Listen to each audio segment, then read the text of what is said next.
The Celtics Talk podcast is presented by 24autogroup.com. 11 locations across New England. What's up, everybody? Off day edition of the podcast. And we have a special guest, Tom Giles, alongside. What's happening? Pay no attention to the fact that we're wearing the same clothes as we were wearing on Sunday. I was going to say, the green jacket, no one's going to notice that's on here 2 days in a row. You know what? When you go on Amazon and pay the small ransom to get a Masters jacket the week of the tournament, you wear it as much as you can. Okay, that's fair. I might just wear it all week. And luckily, it also matches the team we cover. It actually matches the team that we cover more so even than the actual green jacket, but that's neither here nor there. If you wanna buy the official Masters jacket, you know, the one with the emblem and everything, I'm not saying official, but like the one that looks like the real Masters jacket. They actually sell this? You have to pay more money. I would assume so. Yeah, and so I did not pay more money. Good for you. That would seem unnecessary. unnecessary. I get a fake handkerchief. Good. Yeah. We're here to talk about the Boston Celtics preparing for the postseason, preparing for a quest to be the first repeat champions in more than a half decade, the first potential Celtics team to repeat since, I believe, the 68-69 or 69-70 Celtics. It's been a while. It's been a long time. How are you feeling just as we sort of come out of the regular season? How are you feeling about where they stand as they prepare to launch into the postseason? I think you have to feel pretty good about it. Obviously, you know, Jaylen Brown's knee is going to be the biggest topic going into the postseason and how he manages the knee issue that he is managing at this point. But if you go back to the beginning of the season and every time the question would come up, how is this team's quest? What's it going to look like? And the disclaimer was always, if they can stay healthy, Yes. if they can stay healthy. And I would say that this, pass or fail, this is definitely passing for healthy right now. You know what I mean? They're coming out of this with a healthy roster going into the first round of the playoffs, and you know, I would venture to guess a somewhat limited Jaylen Brown, but otherwise you have to feel pretty good about where they're at, the rest they got at the end of the regular season, and also you have to feel great about the fact that Jason Tatum's playing his best basketball and continued to ascend as the season went along. It's kind of funny that we spent the first part of the year worried about Kristaps Porzingis because he wasn't out there and rehabbing, and when would he be out there? And then he kind of makes an accelerated return. Then he misses all those games with that mystery illness, and we're like, oh no, is something nefarious going on here? And yet going into the postseason, we're like, but Kristaps is in pretty good shape, right? And I think that's a good thing. I don't want to say I diminish it because it's Jaylen. I just know he's going to play through pain and he's going to be ready for the moment. But I think he's going to do everything possible to put himself in a position to thrive. Will he be the Jaylen Brown we saw last year? That's the big question. Just as you said, we're going to spend the next, I was going to say next 7, whatever the next number is, 6 days, 7 days, whenever up until that first game, and we get to see him on the court, and maybe even after that, depending on how he looks, obsessing about Jaylen Brown's knee, the health, how it will impact the Celtics run. I think we both agree it's probably not going to affect you out of the gates. Like, you should be well positioned against, regardless of whether it's Atlanta or Orlando coming out of the play-in tournament. But I think you're right. Like, am I wrong to think it feels like, last year Kristaps gets hurt and it was certainly a big storyline, but you felt like you had enough. For whatever reason, just because of the way they played, the juggernaut that they were through the regular season, that they really didn't miss a beat even without him in the postseason. And to be fair, though, also, when you look at the postseason a year ago, it felt like every opponent they played in the first few rounds was missing one of their best players due to injury. And ironically, like when you think about them playing the Cavs last year, Donovan Mitchell had a knee bruise, the same sort of injury that Jaylen has, that limited him and ultimately forced him out of that series. So yeah, it's certainly something that just hovers there, and it comes down to how healthy will all those teams be. Orlando, if you play them in the first round, they're not healthy, so maybe it doesn't matter. But I feel like at some point you're going to need 95% Jaylen Brown along this journey. Yeah, and my question to you would be, which do you think is it more limiting for him offensively or defensively? Because, and I'll let you ponder that by saying, they're going to need Jaylen Brown's defense, I think, more than his offense in the postseason. 100%. I think that he was more impactful, even though he put up great numbers offensively, but he was more impactful defensively in last year's title run than anything else. So, if this means he's not necessarily as explosive on the offensive end, but he's still, one of the best defenders on the defensive end, then, That I think is the importance there. That's why I asked that question. So I think the way I would look at it is I think we'll notice it more offensively because we'll say, oh man, he doesn't have that explosion. He can't get to the basket. But I do think it's on us to kind of watch it defensively. Is there something he can't do? Is he just a half step slower because of the knee? Is he a little bit less reluctant to take physicality, to grind the way he does? You nailed it. Last year's what really separated him, and really in the past couple seasons, has been he'll take on James Harden at half court and pick him up and try to take him out of the game. The way he hounded Luka throughout the finals. We've seen that in instances throughout this regular season, but it's just a whole nother level. If you start thinking ahead to the path they could have, and against the Knicks and all the size and wings that they've got, against Cleveland and Donovan Mitchell and Garland, like the danger of that backcourt. You're going to need Jaylen to be confident in that knee, and I think we'll know fairly quickly how he's feeling about it. Maybe that first game, maybe that's a bad tell because that'd be so much adrenaline. Playoffs are here, home game. But over the course of the first few games against Orlando or Orlando, whoever it ends up being, I think we'll know. I had to catch myself there because I was just presumptuous. You were being presumptuous there. Does that then, if you're thinking about Jaylen Brown and kind of trying to have him as close to healthy as possible for the rest of the playoffs, wouldn't you rather than play the Atlanta Hawks? Because Orlando, if you're playing a 7-game series, team. And not that it would go 7 games, but if you have to play at least 4 games against Orlando, that is a much more physical team. The counter argument to that would be, I start thinking about, and of course you're blessed with multiple good defenders and guard defenders, so you don't but Trey, trying to limit Trey, that's a task, and that takes multiple guys. That worries me. Always think when the one thing you always want to limit on the other side is superstar talent. Now, you could say Paolo is on that ascent, and I'd like both teams. Franz Wagner's been excellent. as well. It's crazy, and I want to dismiss it. I think if I had to pick the opponent, I would probably lean towards Orlando because I just think they're offensively too inefficient. There are just going to be times where that offense grinds to a halt, and that'll mask some of the times the Celtics have that issue where just for whatever reason the shots aren't falling. Whereas Atlanta, it's just if they're going and Dyson Daniels is being a pest defensively, all of a sudden that can snowball on you in a hurry. And the Celtics learned that in the regular season, the IST game. I'm not trying to compare the intensity to a in-season tournament game versus a playoff game. But I like Trey has proven that he can do things in big moments. I think Paolo's still got to prove that. I think the Magic as a whole still have to prove that. And yet I do think in the totality that Orlando's the better team of what we saw this season. I think they'd be way more dangerous if they had Suggs, if they had Mo Wagner. But you know what? As everyone knows, you just got to play the hand you're dealt at this point.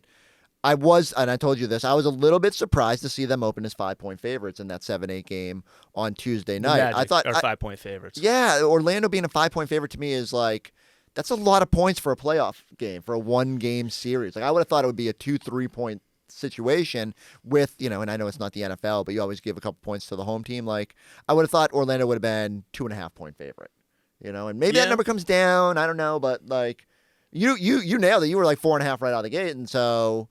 What gives you confidence, though? What makes you think that Orlando is the team they look at and say that's the one that's going to win that game?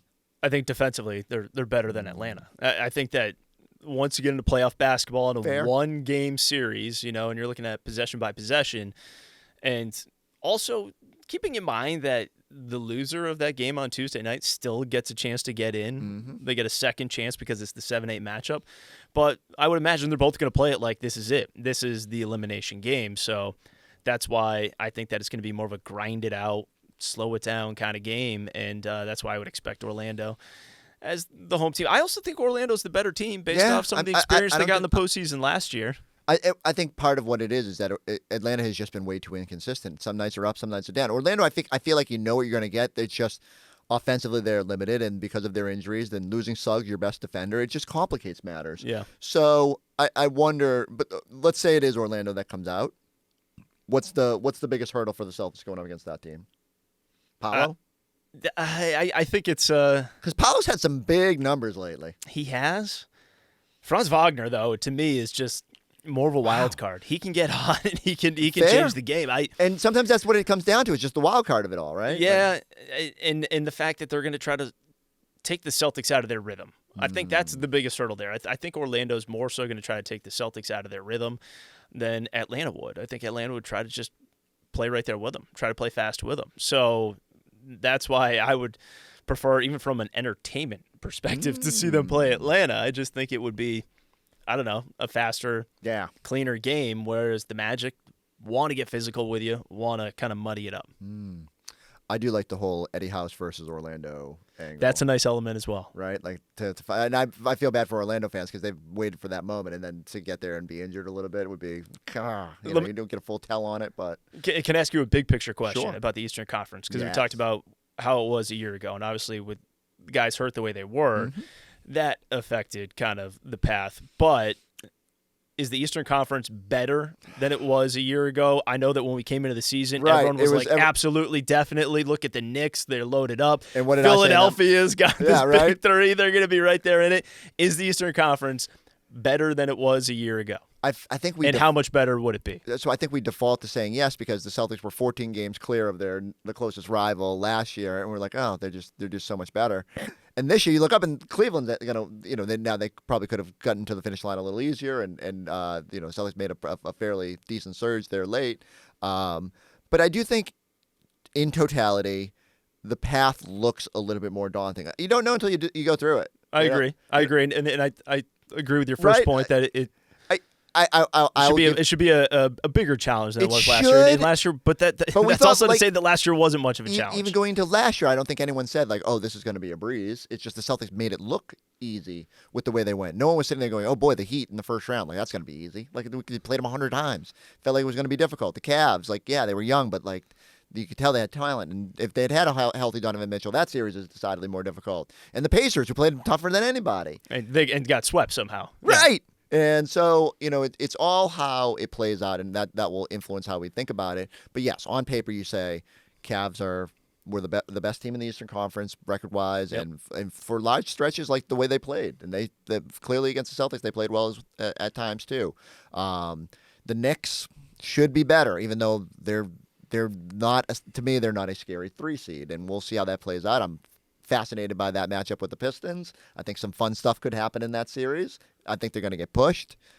4-5 matchup with Milwaukee and Indy going back at it after last year. Yeah. Like, that's fascinating. Does Lillard come back? Do the Pacers go up like they did last year's playoffs? So we'll see how it plays out. We'll see who the Celtics draw, what wildness happens.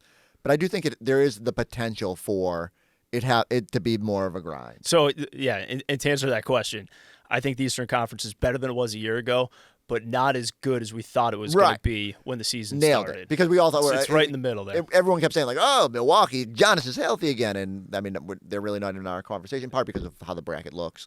But, The Knicks' odds to win the conference were, like, right behind the Celtics. They were right behind when they started making those moves. Go back and watch some of our early season episodes. There was one man on the set who was saying, are we sure the Eastern Conference is better? And, ironically, that one man was scared of the Philadelphia 76ers. And I learned quickly that I know nothing about basketball. And I said, keep an eye on Milwaukee. Keep an eye on Milwaukee. And I did think the Sixers were going to be good too. I was like, this is the first time they've had like a legit big 3. And in the early days, I think it was funny because we were like, one team we haven't talked about, Cleveland. Yeah, Cleveland. And we kind of dismissed it when we could see the potential, and obviously what they did last year, and you knew Mobley and done. But rewind.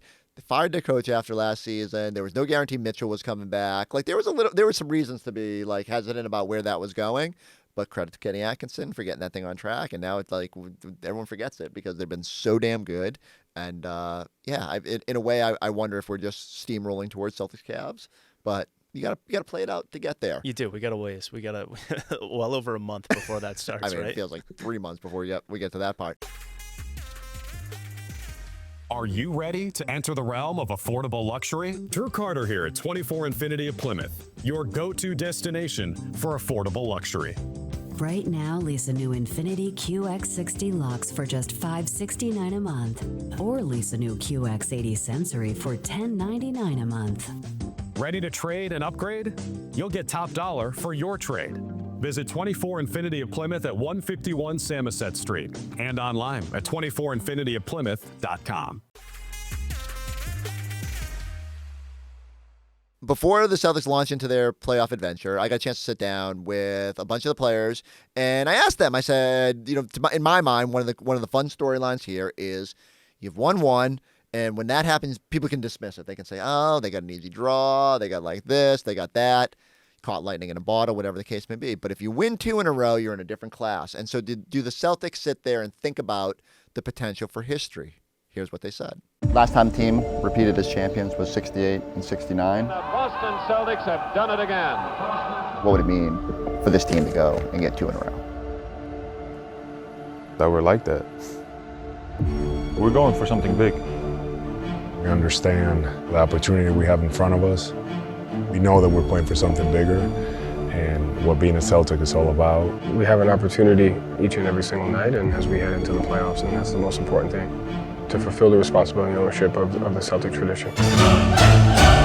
It's been over 50 years since the last time it's been done, so that creates a desire and a hunger. I believe in where we can go, and I think we can consistently get there fast. I do think the competition's better. And we have to take that challenge, We have to look at it as something bigger than what we did last year. But to be able to complete the task is something that I feel like everybody on this team wants more than anything. Let's do it again.